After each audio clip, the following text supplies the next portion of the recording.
नमस्कार मित्रांनो. सकाळी उठल्यावर सगळ्यात आधी काय आठवतं? चहा. थकलेल्या सायंकाळी काय बरं वाटतं? चहा. पाऊस पडताना खिडकीसमोर बसताना काय पिऊ वाटते? चहा. घरी कोणी आले की आधी आपण काय विचारतो? चहा घेणार का? चहा म्हणजे एक पेय नाही. चहा म्हणजे एक भावना, एक संस्कृती, एक जग आहे.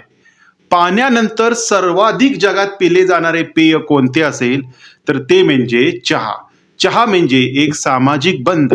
भारतात चहाच्या टपरीवर राजकारण ते तत्वज्ञान सगळ्या गोष्टी होतात. पण कधी विचार केला आहे का, हा चहा आला कोठून, त्याने जगाचा इतिहास कसा बदलला, शास्त्रीयदृष्ट्या आपल्या शरीरावर काय परिणाम करतो आणि जगात आर्थिकदृष्ट्या चहाची किंमत किती आहे. आजच्या या व्हिडिओमध्ये आपण चहाची संपूर्ण जग प्रवासाची कहाणी समजून घेणार आहोत, एका ऐतिहासिक, सामाजिक आणि वैज्ञानिक दृष्टिकोनातून. त्यामध्ये असेल चहाचा इतिहास, चहाची चोरी, चहामुळे एका देशाला स्वातंत्र्य कसे मिळाले आणि चहा गुलामगिरीचे प्रतीक कसे ठरले. सर्वात प्रथम जाणून घेऊया चहाचा इतिहास. जगात चहाची सुरुवात होते चीनमध्ये सुमारे 4760 वर्षापूर्वी. एक प्रसिद्ध दंतकथा असे सांगते की चीनचे सम्राट शेनॉंग, जे एक महान वैद्य आणि शेतीतज्ञ होते, एकदा एका जंगलात झाडाखाली बसले होते. त्यांचे सेवक पाणी उकळत होते. अचानक जवळच्या झाडाची काही पाने त्या उकळत्या पाण्यात पडली. पाण्याचा रंग बदलला, एक सुंदर सुगंध दरवळला.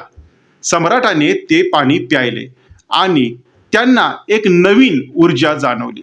त्या पेयाचा सुगंध, चव राजाला इतकी आवडली की त्याने याला आरोग्यदायी पेय म्हणून घोषित केले. हे झाड होते कॅमेलिया सायनेन्सिस, म्हणजे चहाचे झाड. पण ही एक दंतकथा आहे. तर शास्त्रीय पुरावा काय सांगतो तर 2016 मध्ये शियान चीन येथील हान राजघराण्याचा सम्राट जिंग याच्या इसवी सन पूर्व 141 जे थडगे होते, त्यात चहाचे सर्वात जुने भौतिक पुरावे सापडले. म्हणजे कमीत कमी 2100 वर्षापूर्वी चहा पिला जात होता. तर इसवी सन 3ऱ्या शतकात चीनमध्ये चीनी वैद्य हुआ ताओ यांनी वैद्यकीय ग्रंथात चहाचा उल्लेख औषध म्हणून केला आहे. तर इसवी सन 780 मध्ये लू यू या विद्वानाने 20 वर्ष अभ्यास करून चा चिंग द क्लासिक ऑफ टी हे जगातील पहिले चहाविषयक पुस्तक लिहिले. आणि त्यानंतर ईस्ट इंडिया कंपनी, जे आपल्या सर्वांना माहीत आहे, 1610 मध्ये यांनी चहा युरोपात आणला. इंग्लंडमध्ये 1669 मध्ये पहिलीच वेळी चहाची आयात करण्यात आली.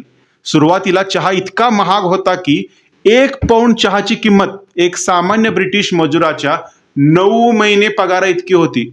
हे झाले जगाचे. मात्र आपल्या भारतात चहा नेमका कधी सुरू झाला?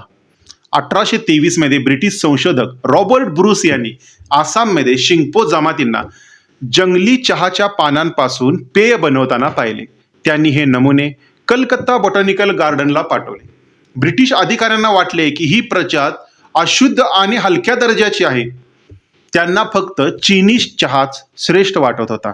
म्हणूनच त्यांनी ब्रूस यांच्या या पहिल्या संशोधनाकडे दुर्लक्ष केले.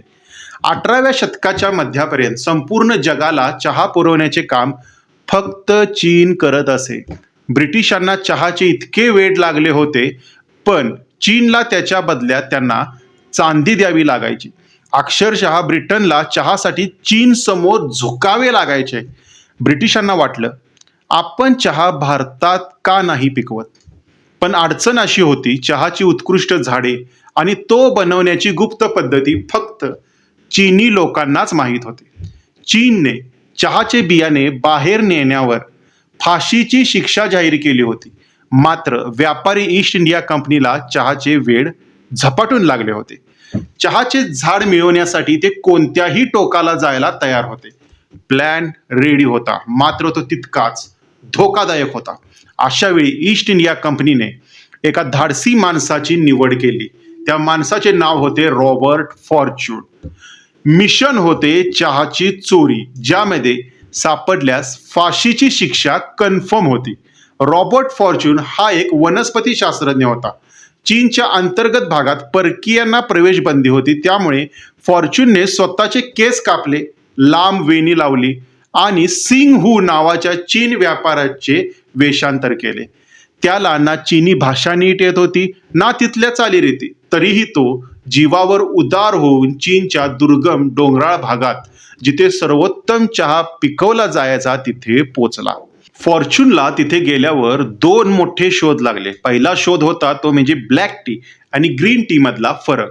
तोपर्यंत जगाला वाटायचे की ग्रीन टी आणि ब्लॅक टी दोन वेगवेगळ्या झाडांपासून मिळतात, पण फॉर्च्यूनने शोधले की ही झाडं एकच आहेत, फक्त प्रक्रिया वेगवेगळी आहे. दुसरा शोध तो म्हणजे विषारी चहा. चीनी लोक रंग गडद करण्यासाठी त्यात प्रुशियन ब्लू नावाचे विषारी रसायन मिसळत असत, जे पाहून फॉर्च्यून हादरला. फॉर्च्यूनने अत्यंत हुशारीने चहाची 13,000 बियाणे आणि 20,000 रोपे चोरली. त्याने ती रोपे काचेच्या विशिष्ट पेटीत लपवून समुद्री मार्गाने भारतात पाठवली. रस्त्यात अनेक रोपे खराब झाली, पण ती वाचली. ती हिमालयाच्या पायथ्याशी म्हणजेच दार्जिलिंग आणि आसाममध्ये लावण्यात आली. चीनी चहाच्या झाडांचा भारतीय स्थानिक प्रजातींशी मिलाप झाला आणि आज आपण जो इंडियन टी पितो त्याचा पाया रचला गेला. या एका चोरीमुळे चीनची जागतिक चहा बाजारातील मक्तेदारी कायमची संपली. ज्या चहासाठी ब्रिटनला चीन समोर झुकावे लागायचे, तो चहा आता भारतातून जगभर जाऊ लागला. थोडक्यात सांगायचे तर रॉबर्ट फॉर्च्यूनने चहाचे पाने चोरली नाहीत, तर चीनच्या अर्थव्यवस्थेचा कणा चोरला होता. ही चोरी जगातील इतिहासामध्ये औद्योगिक हेरागिरीचे सर्वात यशस्वी उदाहरण मानले जाते. सुरुवातीला सांगितलेले रॉबर्ट ब्रूस यांनी शोधलेली मूळ भारतीय आसामिका प्रजात आसामच्या उष्ण भागात प्रचंड यशस्वी झाली. आज आपण जो कडक मसाला चहा पितो तो याच भारतीय प्रजातीमुळे.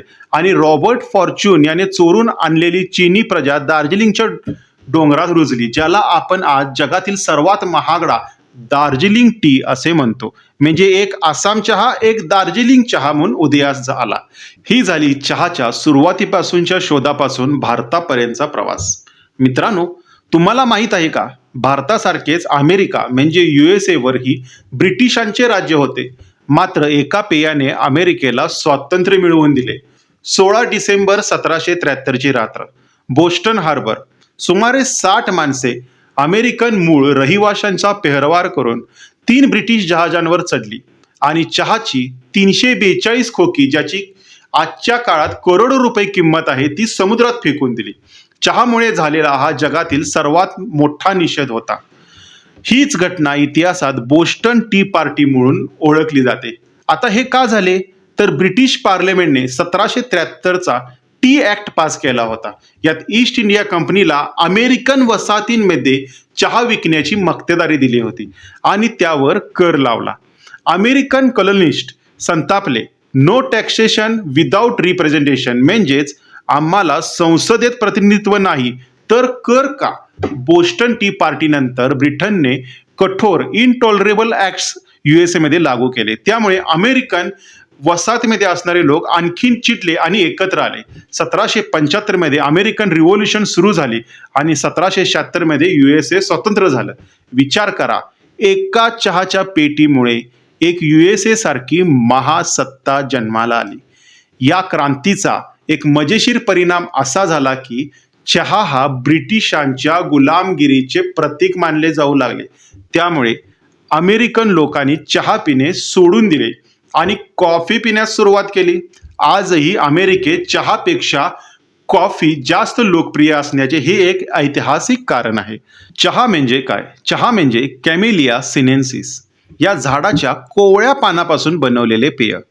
चहाच्या मध्ये काय असते, तर चहाच्या एका कपात पॉलिफेनॉल्स, जे की शक्तिशाली अँटीऑक्सिडंट, कॅफीन ज्यामुळे उत्तेजना येते, आणि थियामिन एक अमिनो ॲसिड आहे जे मन शांत आणि फोकस करण्यास मदत करते.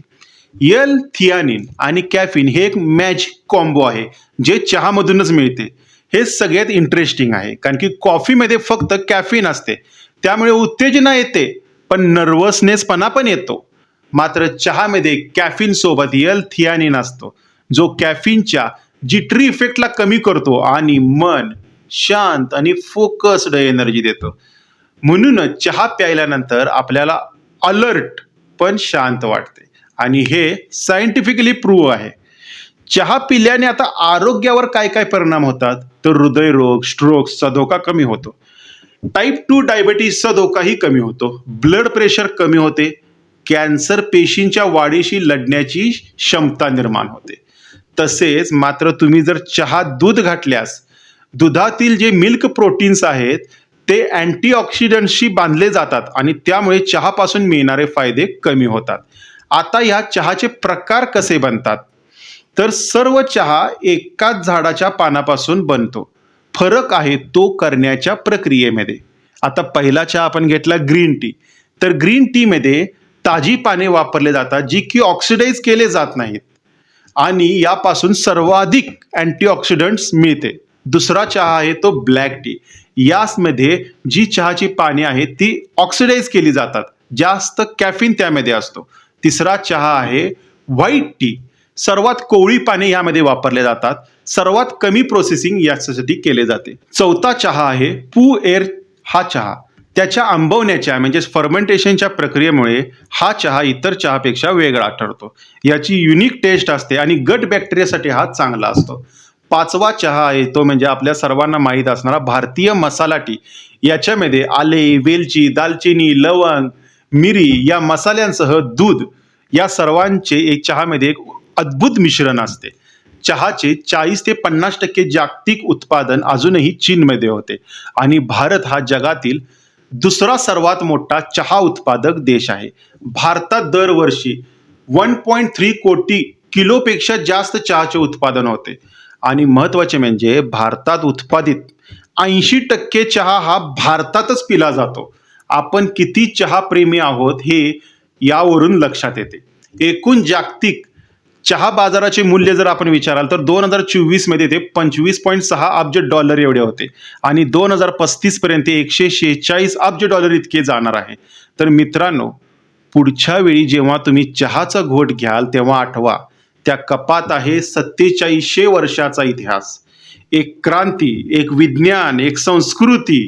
हा व्हिडिओ जर तुम्हाला आवडला असेल तर नक्की लाईक करा, चॅनलला सबस्क्राईब करा आणि हा व्हिडिओ आपल्या चहाप्रेमी मित्रांसोबत नक्की शेअर करा. कमेंटमध्ये सांगा की तुम्ही कोणता चहा पिता, ग्रीन टी, ब्लॅक टी की आणखीन कोणता भारतीय मसाला टी. भेटूया पुढच्या व्हिडिओमध्ये.